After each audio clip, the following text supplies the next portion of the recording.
layarnya bisa. Ada bisa lihat. Oh, ada proyektor nggak, Pak?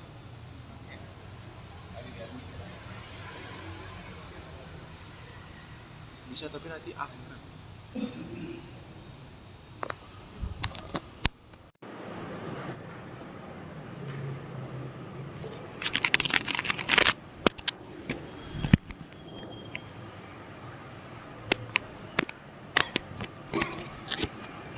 Sim Ustaz, mau pakai berarti. Nah.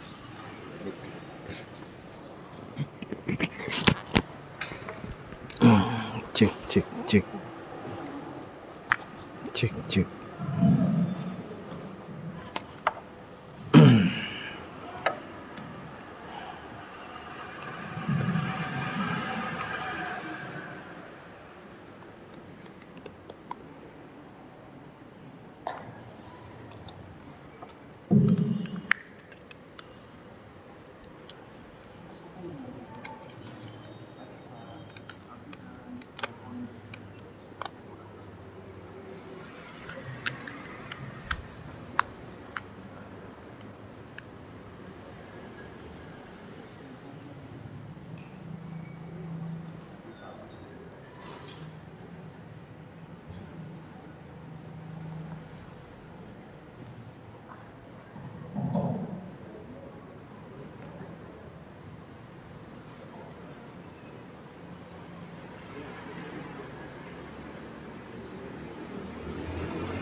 Sambil nunggu proyektor.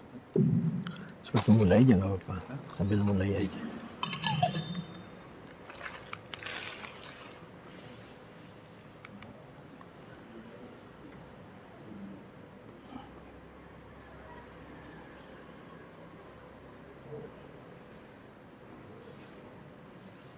Bismillahirrahmanirrahim. Assalamualaikum warahmatullahi wabarakatuh.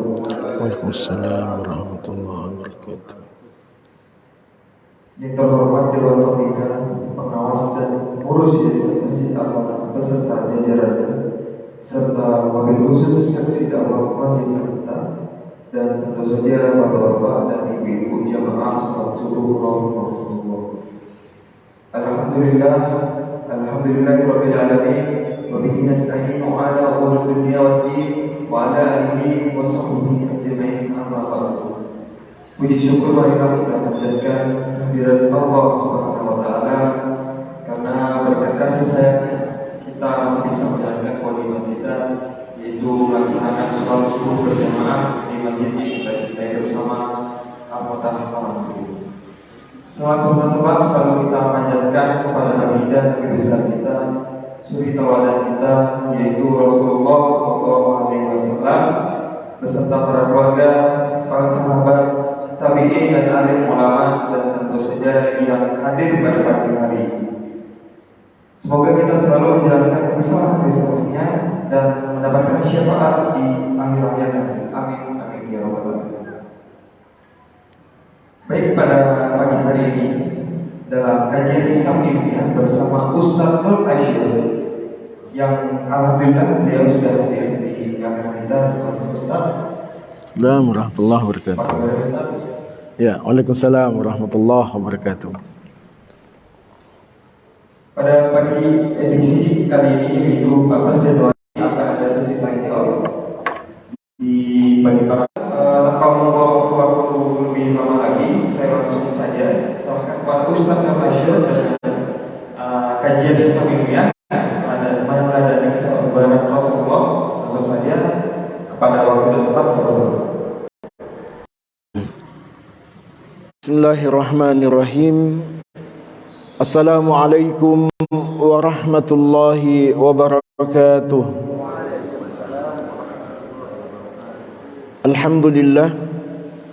Alhamdulillahilladzi an'amana bi ni'matil iman wal islam. Alhamdulillahilladzi bi ni'matihi tatimmus salihat. Asyhadu an la ilaha illallah wahdahu la syarika lah وأشهد أن محمدا عبده ورسوله لا نبي بعده اللهم إنا نسألك علما نافعا ورزقا طيبا وعملا متقبلا.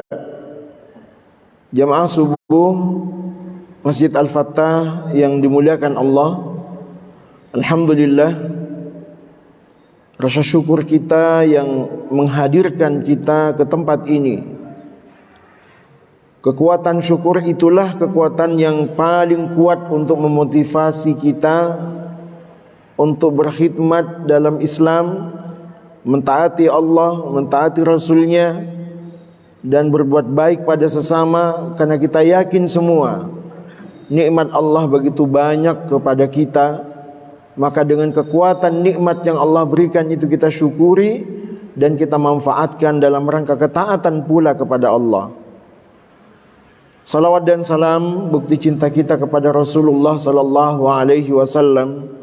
Semoga kita di antara umatnya yang istiqamah melaksanakan sunnahnya, istiqamah mempelajarinya, mendakwahkannya. Semoga dengan itu semua kita mendapatkan syafaatnya.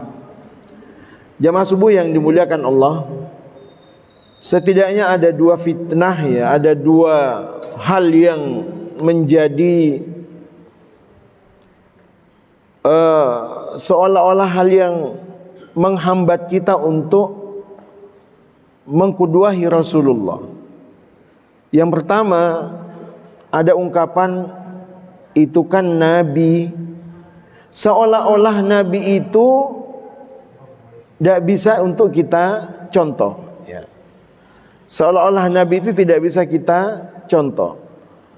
Karena dia Nabi, kita siapa? Padahal Allah Subhanahu wa taala telah firmankan, laqad kana lakum fi Rasulillahi uswatun hasanah. Sungguh pada diri Rasulullah itu teladan bagi kalian.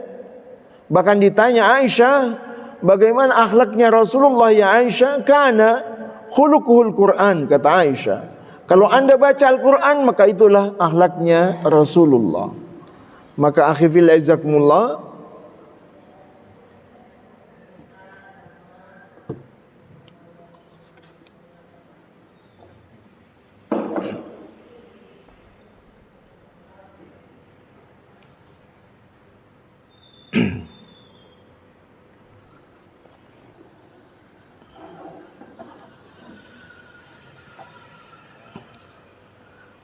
maka Rasulullah sallallahu alaihi wasallam diutus oleh Allah sebagai dari manusia, dari kita sendiri, min anfusikum, itu dalam rangka supaya kita mampu meneladaninya, kita mampu mencontohnya. Maka jamaah muliakan Allah. Yang kedua, ada yang mencontohi Nabi tetapi hanya sekedar mencontohi ibadahnya, ya, parsial gitu ya, tidak totalitas. Ia mencontoh Nabi HDMI, pakai HDMI ya. Ia mencontoh Rasulullah sallallahu alaihi wasallam hanya sisi ibadah saja. Dan kemudian kita merasa bahwa kita telah mencontoh Nabi meskipun hanya sallu kama raaitumuni usalli.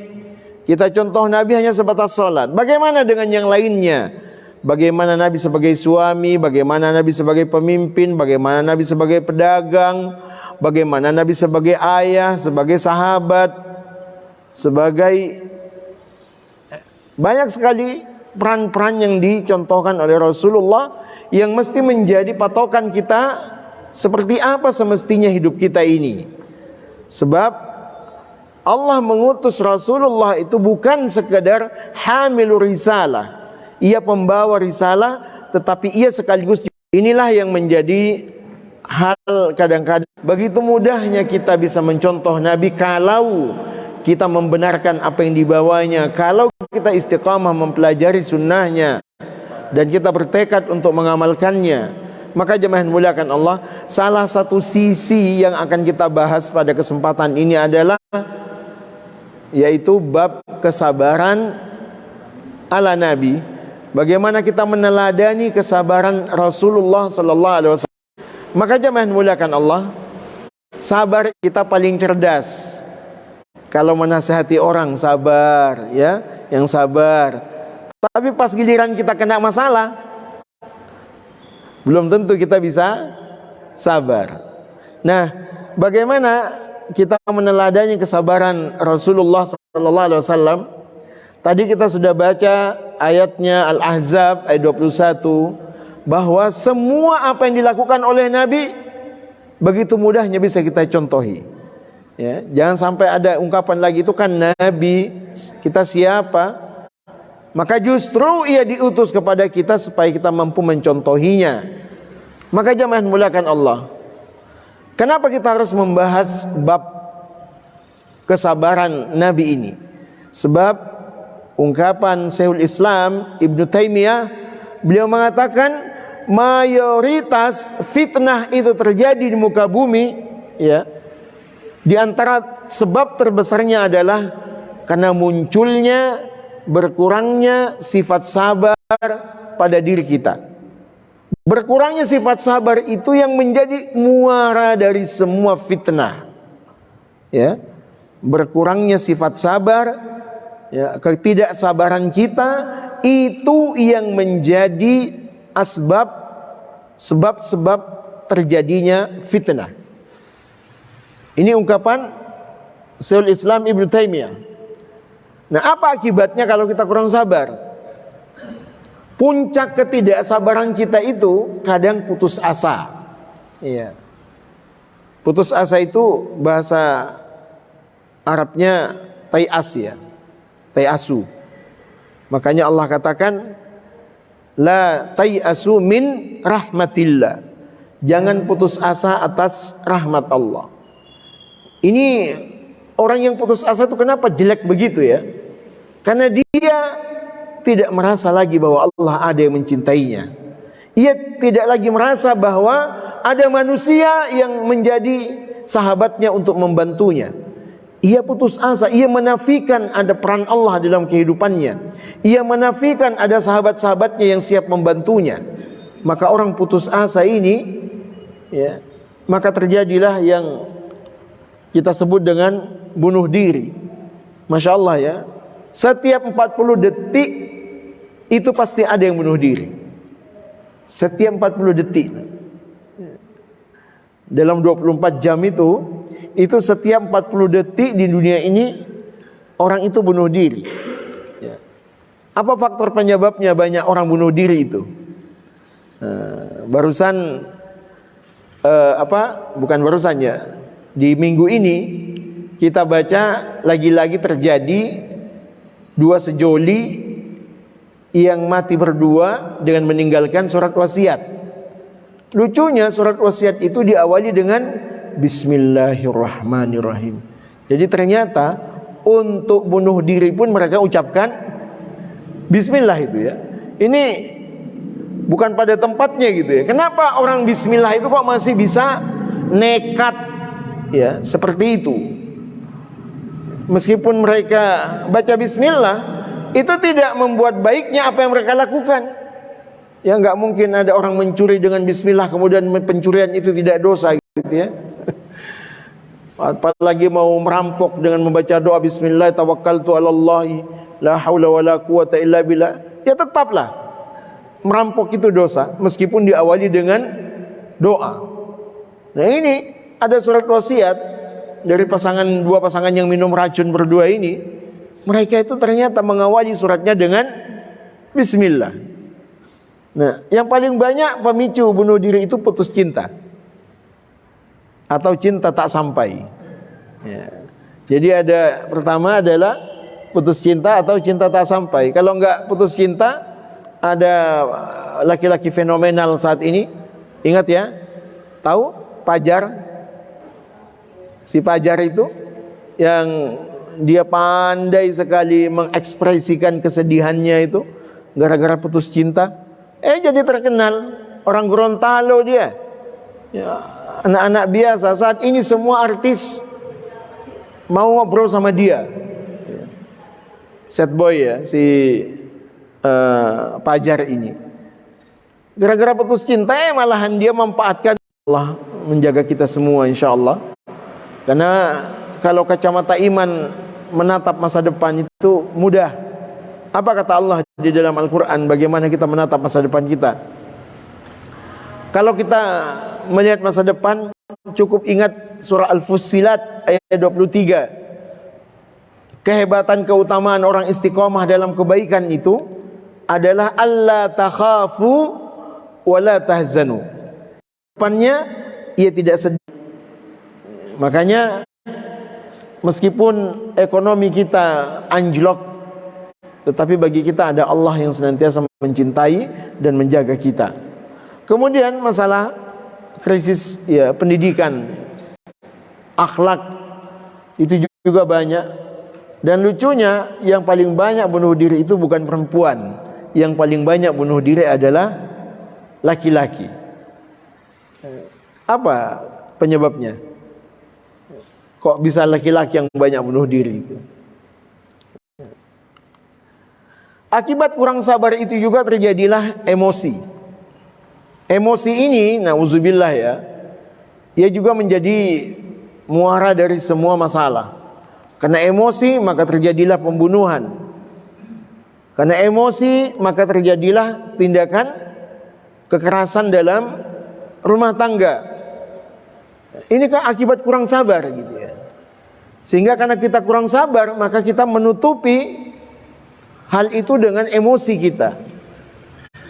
Tapi ada definisi baru ini. Apa ini kepanjangannya? Kekerasan dalam rumah tangga. Tapi ada definisi baru. Kurang duit, ribut terus katanya.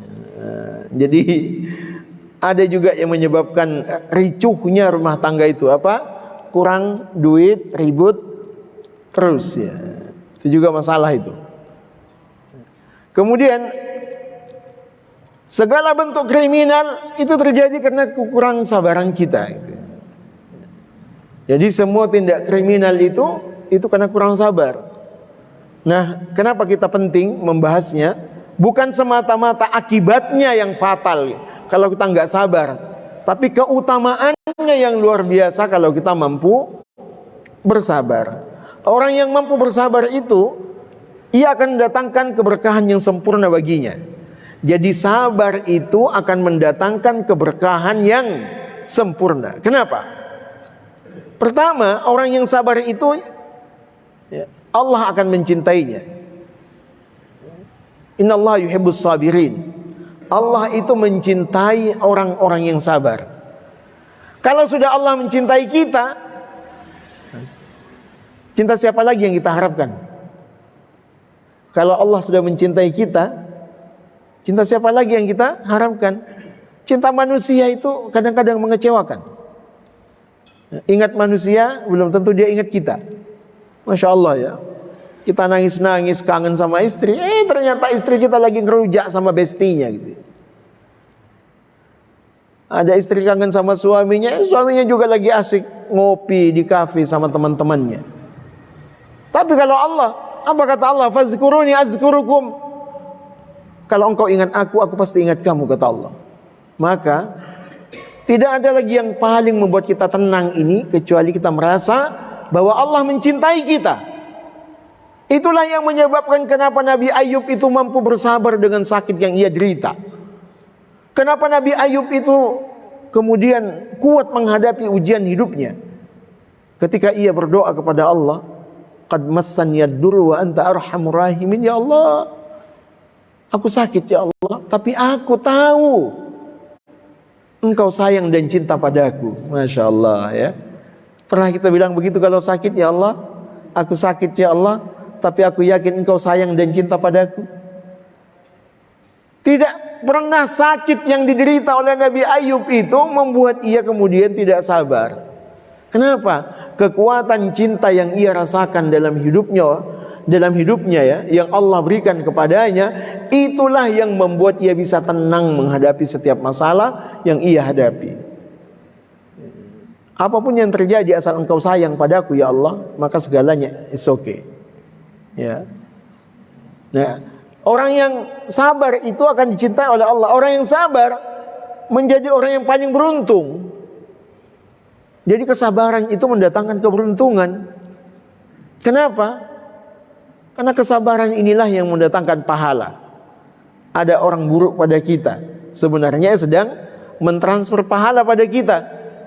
Ada orang jelek pada kita, dia sedang menghadiahkan pahala bagi kita. Maka tidak ada kesabaran kecuali ia mendatangkan keberuntungan, baik keberuntungan di dunia atau keberuntungan di akhirat. Keberuntungan di dunia, Masya Allah ya, orang sabar itu nggak pernah susah. Yang susah itu orangnya emosi, karena dia fokus kepada orang lain, nggak fokus pada dirinya. Maka jangan belakang Allah. Yang ketiga, orang sabar itu mendapatkan pahala tak berbatas. Ya. Dalam surah Az-Zumar ayat 10, bighairi hisab, yuwaffas sabiruna bighairi hisab. Allah itu memberikan pahala bagi orang yang sabar unlimited. Ya. Nggak ada batasnya. Jadi kalau ada orang berbuat salah kepada kita, kemudian kita fahami sabar itu begitu pentingnya, maka ya Allah, ternyata dia buruk padaku hanya untuk menghadiahkan padaku pahala tak berbatas. Betapa gembiranya orang-orang yang mendapatkan musibah dalam hidupnya, kalau ia sadar bahwa ternyata menyikapi musibah dengan kesabaran itu adalah peluang baginya untuk mendapatkan pahala unlimited. Ya. Adalah peluang baginya untuk mendapatkan pahala yang tak berbatas. Kemudian yang keempat, orang yang sabar itu akan mendapatkan pertolongan Allah. Ista'inu bis sabri was salah. Dan orang yang sabar itu akan terhapus dosa-dosanya. Tidaklah seseorang itu, kata Rasulullah, ia mendapatkan celaan, ia mendapatkan hinaan, ia mendapatkan masalah dalam hidupnya sampai kakinya tertusuk duri di jalan. Ya, kalau ia bersabar, maka ia akan datang kepada Allah tanpa dosa. Maka ia akan datang kepada Allah tanpa dosa. Masya Allah. Inilah keutamaan kesabaran. Nah, apa itu sabar sebetulnya? Sabar itu adalah ketika hati kita tidak meratap, ketika mulut kita tidak mengeluh. Hati tidak meratap, mulut tidak mengeluh.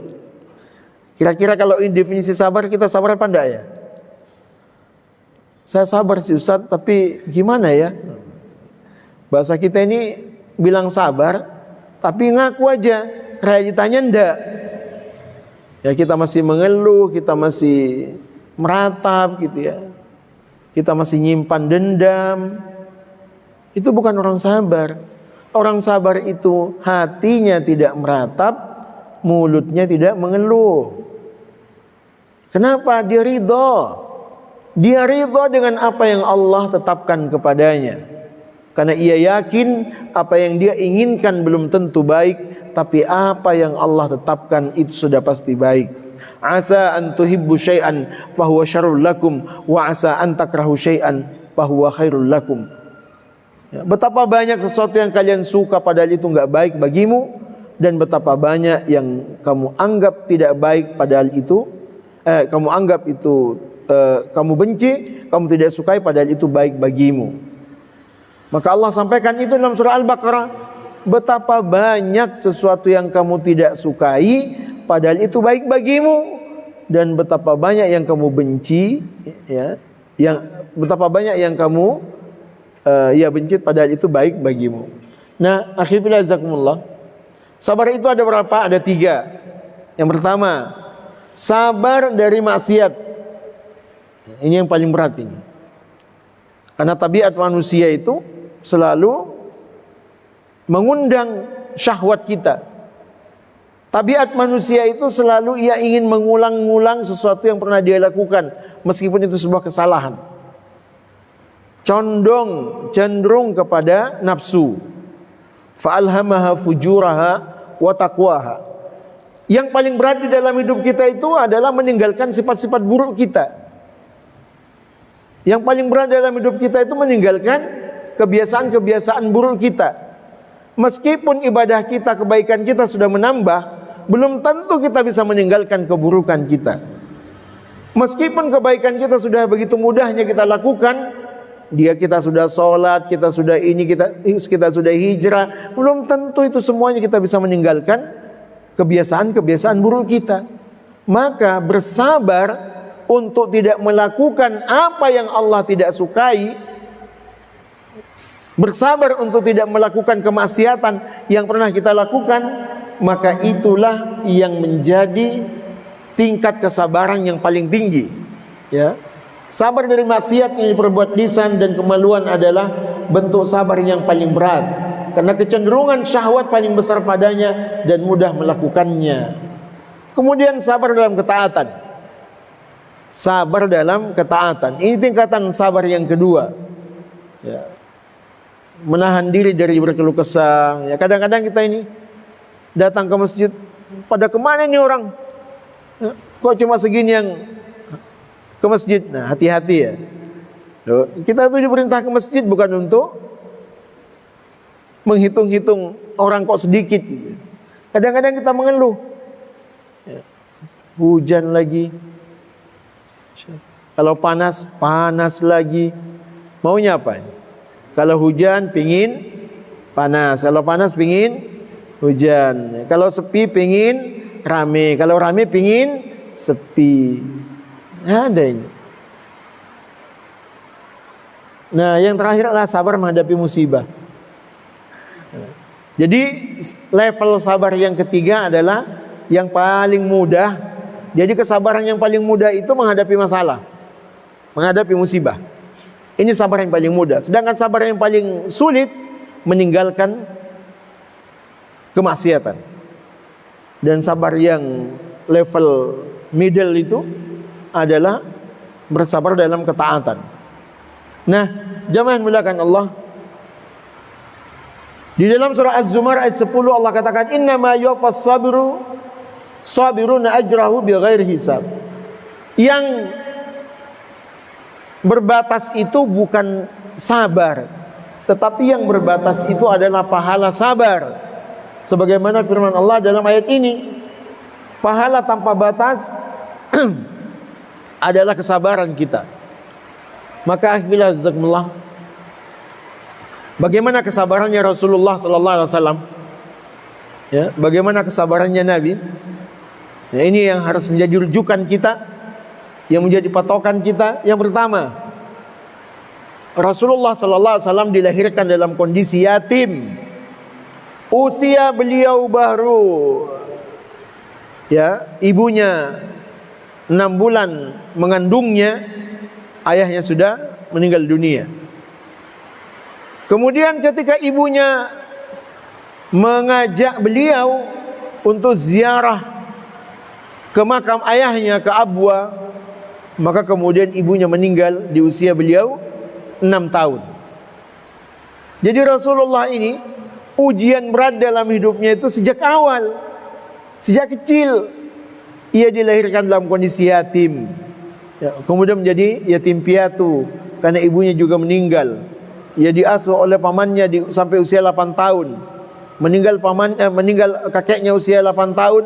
Ia diasuh oleh kakeknya Abu Talib dari usia 8 tahun sampai beliau berusia 50 tahun. Jadi berapa lama, ya, Abu Talib ini membersamai Nabi? Sejak usia 8 tahun beliau tinggal di Abu Talib sampai beliau usia 50 tahun. Jadi 42 tahun Nabi itu bersama Abu Talib. Tetapi Masya Allah, betapa bahagianya kita, betapa bersyukurnya kita. Kita ini tidak siapa-siapa, gak punya jasa juga seperti Abu Talib pada Nabi, tapi Allah memberikan kita hidayah. Ini menjadi pelajaran bagi kita. Ya, ternyata bahwa perjuangan itu tidak akan ada nilainya ketika ia tanpa dilandasi oleh niat lillahi ta'ala. Maka Abu Talib pun meskipun 42 tahun membersamai Nabi, tetapi hidayah Allah tidak berikan padanya. Sampai Allah katakan kepada Rasulullah yang menangis ketika mengajak Abu Talib untuk mengucapkan 2 kalimat syahadat. Maka Allah katakan, innaka lan tahdi man ahbabta walakinallaha yahdi man yasha. Muhammad, engkau tidak mampu memberikan hidayah meskipun kepada orang yang kau cintai. Tapi kita Masya Allah ya, kita bukan siapa-siapa, tetapi Masya Allah, Allah takdirkan kita menjadi seorang muslim. Maka ini yang mesti kita syukuri. Jadi yatim. Kemudian siapa lagi? Rasulullah itu menjadi pengembala. menjadi pengembala itu begitu sulitnya pekerjaan ini. Harus merantau, membawa hewan piaraannya. Kalau musim ini dia ke sini, kalau musim ini dia ke sini. Ya, hanya untuk mencari makanan bagi hewan yang dia gembalai. Maka Rasulullah itu, ya ini pekerjaannya Rasulullah, mengajarkan kesabaran kepada beliau. Kemudian yang ketiga, ada satu peristiwa yang luar biasa dalam hadis ini. Nabi sampaikan, qama Arabiyun fabala fil masjid.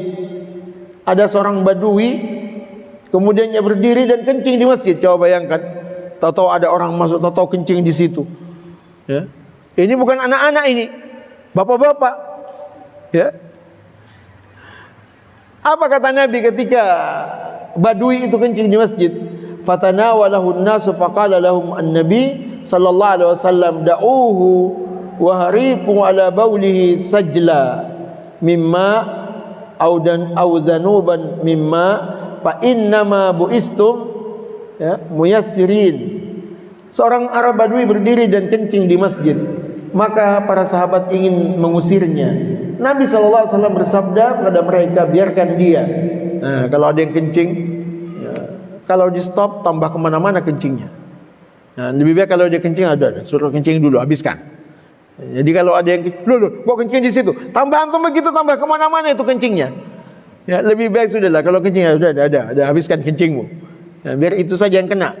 Kata Nabi, da'uhu, sudah biarkan dia sampai dia puas. Ya. Asal jangan tambah lagi yang lain. Jadi apa kata Nabi, da'uhu, biarkan dia dan siramlah bekas kencingnya dengan setimba air atau dengan setimba besar air. Sungguh kalian diutus untuk memberikan kemudahan dan tidak diutus untuk memberikan kesusahan. Masya Allah. Kira-kira takmir masjid siap ini nyontoh akhlaknya Nabi itu. Ini kalau ada anak-anak yang kencing, astagfirullah. Coba itu, ya. Gimana responnya orang kalau ada lihat kesalahan orang? Astagfirullah. Kalau dia salah nggak pernah istighfar. Tapi kalau orang lain salah, ya, dia mengucapkan istighfar gitu. Ini lucu kita. Istighfar itu untuk ngaku salah, bukan untuk memastikan orang lain bersalah. Anak-anak saja kencing kita udah heboh gitu. Loh kenapa itu? Kencing anaknya. Besok lagi nggak ke masjid lagi bapaknya itu. Malu karena diributkan oleh kita semua. Bawa anak nggak pakai pampers, macam-macam. Bawa anak, ya sudah. Siapa di antara kita ini tidak ada yang mau kalau bawa anak, anaknya nangis gimana? Kalau nggak dibawa anaknya, ibunya ikut nangis juga. Jadi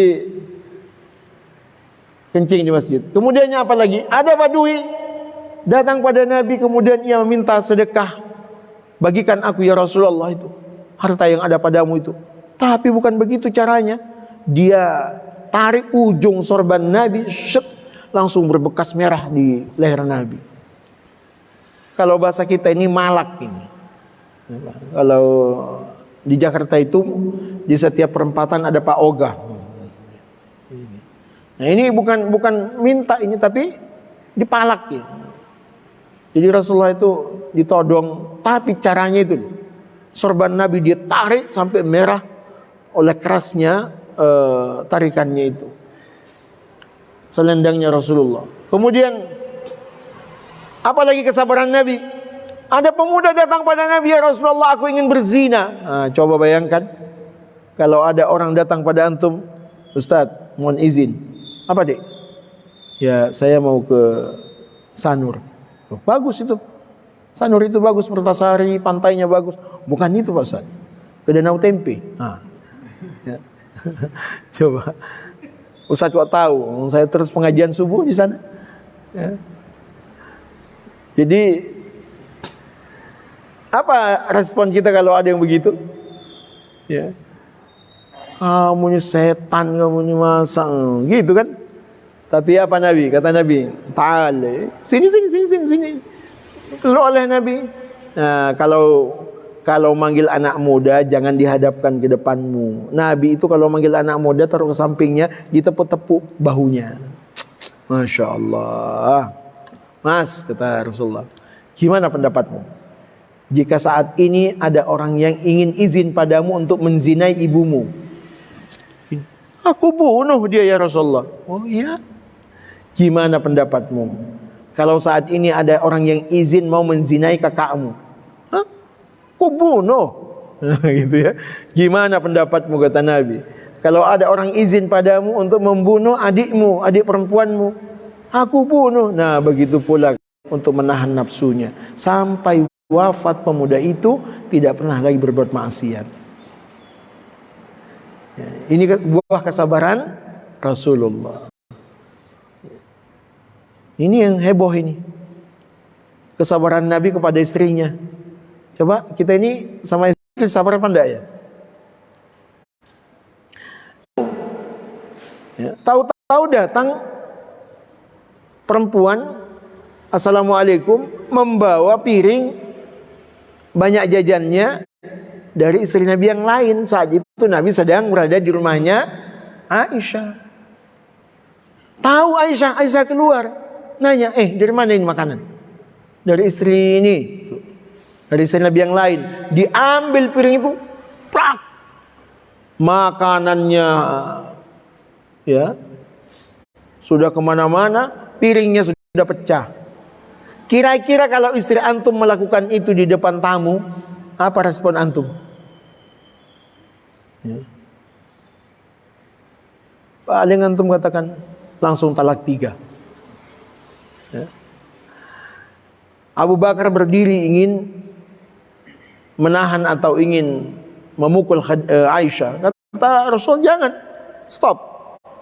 Kemarin dia anakmu, sekarang dia istriku. Ya, inilah kesabaran Nabi. Kemudian apa kata Nabi? Qad gharat ummuk, ibu kalian itu sedang cemburu karena cintanya padaku. Kalian tahu enggak kenapa dia melakukan itu karena cintanya padaku, dia cemburu. Aisyah tersipu-sipu masuk ke dalam, merasa dibela oleh Nabi. Ya, kita begitu juga ya, kalau istri kita marah, Masya Allah, aku tahu kok karena cemburumu padaku kamu begitu. Kayak Insya Allah itu ya. Karena cemburu itu menjaga cinta. Bahkan orang yang gak cemburu itu dayus. Antum tahu dayus? Dayus itu orang yang tidak akan menghirup bau surga. Ya. Dayus itu orang yang tidak akan menghirup bau surga. Kenapa? Karena dia tidak punya rasa cemburu ketika suaminya, ketika istrinya melakukan kesalahan-kesalahan. Maka cemburu itu wajib. Yang gak boleh itu adalah cemburu buta. Karena cemburu buta itu namanya suudzon. Ini ibu-ibu kadang-kadang susah ini membedakan mana suudzon, mana cemburu. Yang nggak boleh itu suudzon, yang wajib itu cemburu. Makanya jangan dicampur-campur. Alhamdulillah. Bagaimana cara sabar? Lakukan segalanya karena Allah. Ya, lakukan segalanya karena Allah. Kemudian fokus pada kekurangan kita. Karena orang lain berbuat salah kepada kita, ya. Kalau kita melihat kesalahan orang lain, lihat pula kesalahan kita. Karena kita itu kadang-kadang terlalu fokus pada kebaikan kita dan fokus pada kesalahan orang lain, sehingga kita susah untuk bersabar.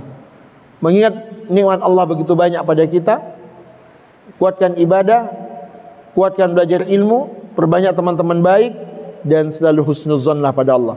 InsyaAllah ini kiat-kiat kita untuk bisa bersabar. Semoga Allah Subhanahu wa taala menguatkan kesabaran kita dan memasukkan kita di antara hambanya yang istiqamah dalam kesabaran. Wallahu a'lam bishawab. Assalamualaikum warahmatullahi wabarakatuh. Waalaikumsalam warahmatullahi wabarakatuh. Baiklah, itulah tadi ilmu yang telah diberikan Ustaz Bashir dengan tema meneladani kesabaran Rasulullah SAW. Baik, para jemaah, di bahasanya untuk sesi tanya jawab, mungkin Ustaz berapa pertanyaannya? Silakan. Apa berapa saja? Waktu. Bagi para jemaah yang bertanya bisa langsung mengajukan, saya langsung berikan mic-nya. Ya.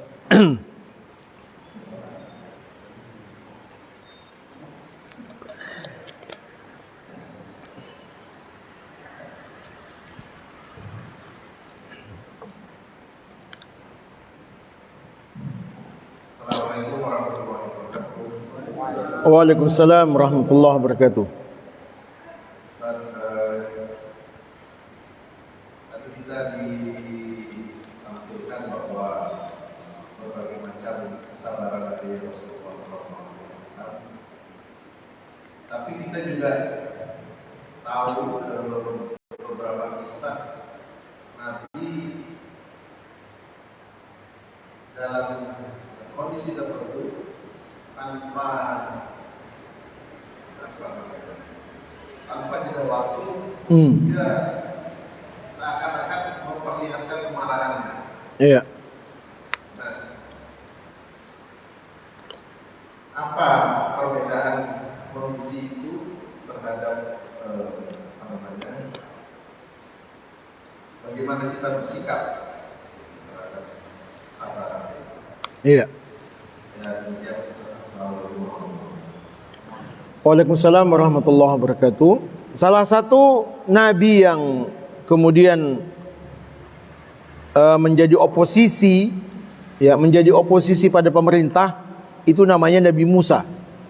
Jadi nabi itu ada 3 yang bisa kita pelajari dalam sisi politik dalam Al-Quran. Ada nabi yang full power, berkuasa dan menguasai, namanya Nabi Yusuf. Nabi Sulaiman. Itu nabi yang full power. Ada nabi yang koalisi, namanya Nabi Yusuf. Nah, ada nabi yang oposisi, namanya Nabi Musa. Nabi Musa ini biasanya orang oposisi itu kurang sabar memang. Ya. Orang oposisi itu biasanya kurang sabar. Akibatnya apa? Meskipun Fir'aun tenggelam di Laut Merah, tidak ada ceritanya Nabi Musa menduduki tahta kerajaan Fir'aun. Jadi orang oposisi itu susah menggantikan kekuasaan. Nah, apakah semua nabi menjadi contoh bagi kita? Allah sudah membatasi itu. Di dalam salawat kita hanya 2 nabi yang jadi contoh paripurna bagi kita.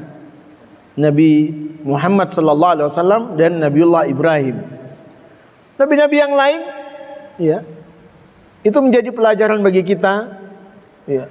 Kita yakini kisahnya, tapi belum tentu semua kita amalkan sunnahnya, kecuali yang direkomendit oleh Rasulullah. Contoh, Nabi Daud boleh dicontoh puasanya. Nabi Ibrahim boleh dicontoh hajinya. Enggak semua, ya, kecuali Nabi merekomendasikannya, baru boleh dicontoh. Coba kalau bayangkan ada di antara antum yang ngikuti Nabi Sulaiman, 313 istrinya, fatal kan? Jadi yang Nabi yang dicontoh itu hanyalah Rasulullah. Kecuali ada nabi-nabi yang lain yang direkomendasikan boleh dicontoh oleh Nabi, maka boleh kita contoh. Jadi Nabi yang emosi, kalau Rasulullah saya rasa tidak pernah Nabi emosi. Ya, tetapi kalau Nabi yang lain, kalau Musa itu nempeleng langsung mati. Ya. Jadi kenapa dia dikejar-kejar oleh Fir'aun itu buronan?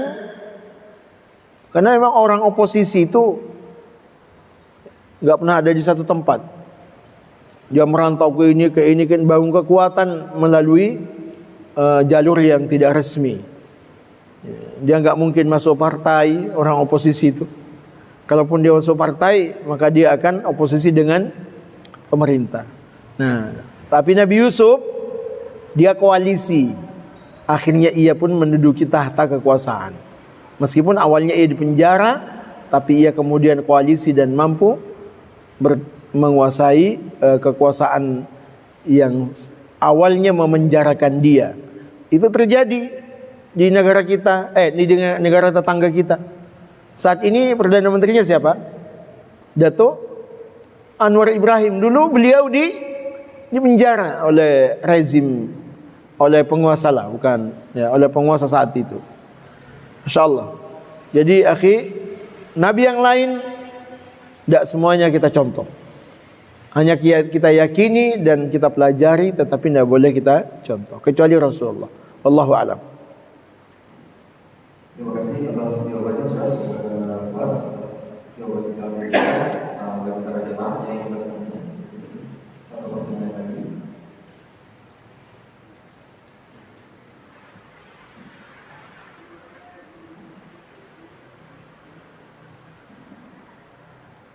para jamaah mungkin bisa juga dari dua waktu ini.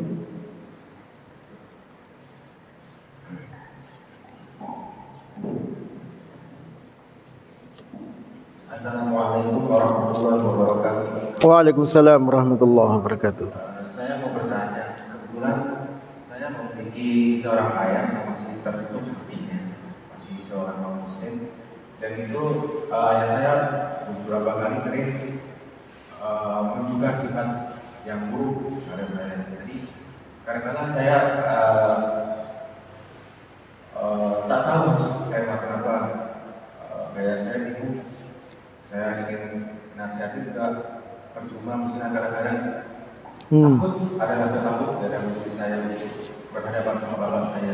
Iya. Cara mengatasinya, Pak Ustaz. Ya. Saya ingin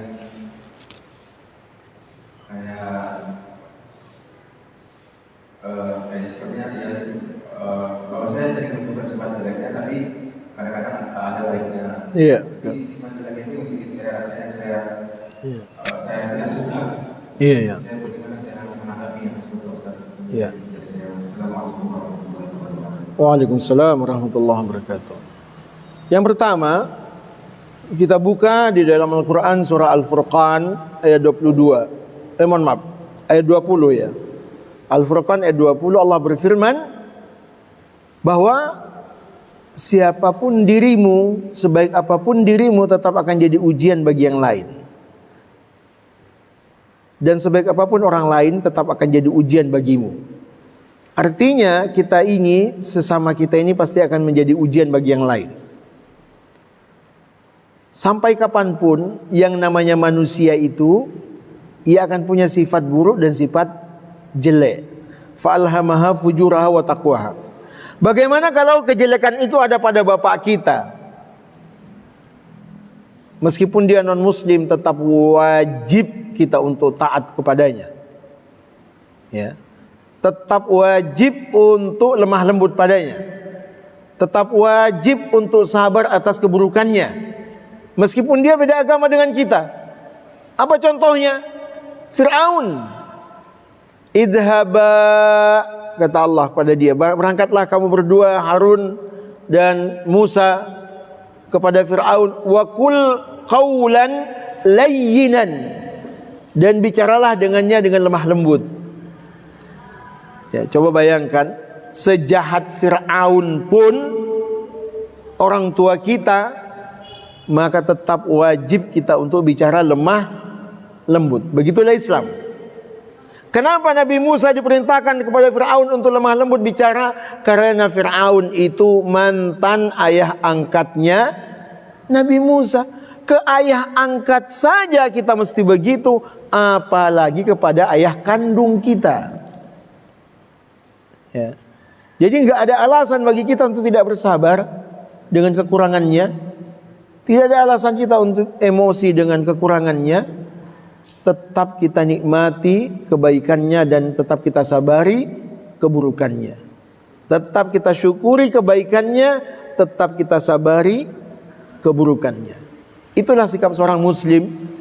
Jangan sampai kita hanya menikmati kebaikan seseorang tapi tidak mau bersabar atas keburukannya. Nah, disinilah tidak adilnya kita. Ada orang yang banyak berbuat baik pada kita, sekali saja ia berbuat salah kepada kita, semua terhapus kebaikannya. Jangan pernah membenci ayahmu meskipun ia berbeda keyakinan denganmu. Ya. Karena ia merupakan orang yang paling berjasa dalam hidupmu. Berdoalah selalu, tampakkan wujud imanmu kepadanya, buktikan imanmu kepadanya untuk tetap sayang dan cinta kepadanya, kecuali Nabi katakan la ta'ata fi ma'siyatillah, tidak ada ketaatan dalam maksiat kepada Allah kecuali dia menyuruhmu untuk berbuat salah, baru tidak boleh kita taati. Tapi kalau dia masih mengajak kita pada kebaikan, maka wajib untuk kita taati. Wallahu a'lam bishawab. Insyaallah. Terima kasih atas jawaban yang diberikan. Semoga puas atas jawaban kita yang diberikan. Mungkin itu saja. Ada lagi? Mungkin bisa disebutkan. Baik, itulah tadi kajian Islam ilmiah bersama Ustaz Nur Asyir dengan tema mengadani kesabaran Rasulullah SAW. Semoga bermanfaat dan menambah pemahaman para jemaah. Atas nama panitia si pemuda Yayasan Masjid Al-Fatah mengucapkan jazakumullah khairan katsiran atas perhatian dan kesediaannya. Kami mohon maaf apabila terdapat kekurangan di dalamnya. Dan insya Allah jika Allah memberikan umur dan kesempatan, kita akan berjumpa lagi di bulan depan. Adalah kajian Islam ilmiah Masjid Al-Fatah Taman Gede yang kita cintai bersama. Baik, kita tutup dengan membaca doa kepada